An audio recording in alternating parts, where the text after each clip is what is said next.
There is a great art. I think our creative power, the ultimate creator, is the greatest artist. I have not seen any art better than the art of creation that has taken place. The artist, only one artist, chooses to make the many of the same type. Consciousness splitting into multiple consciousness. Like a person looking into a mirror sees his own image there, then he puts 1,000 mirrors, sees 1,000 images there, puts one mirror with 1,000 little round images and sees 1,000 images in one. The creation of an image of oneself in 1,000 million trillion unlimited infinite forms.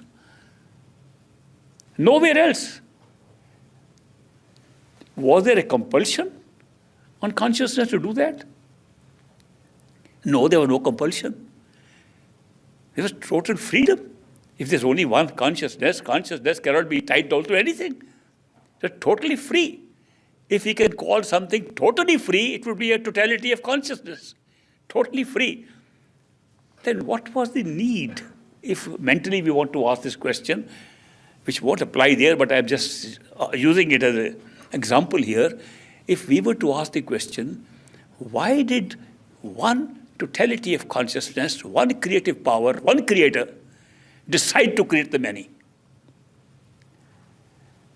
If we go back on the spiritual track, discovering each level from bottom up, from the physical to the sensory, to the mental, to the spiritual, to the total. If we go in that order, we discover the reasons for each level being created as we see them. And when we reach the top, we discover that there is something that persists at every level. Something that's persisting even now, even in dreams, and at every level. Not everything persists. For example, separation doesn't persist there. These flowers won't persist even in the astral plane, they'll become astral flowers. In the causal plane, they'll just become a concept of flowers, not even flowers. In the spiritual states, they'll just become a creative power which can create flowers and other things. It won't be these flowers. But there is one thing that's flowing through all the time, and maybe more than one thing, which does not leave us at any time.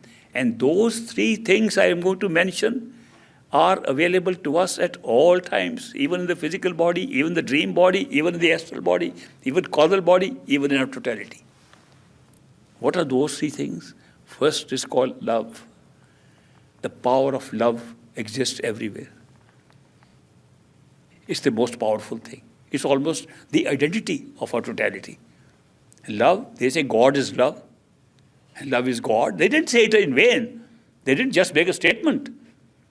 Because love is right there to the top and descends right up to this point and never leaves us.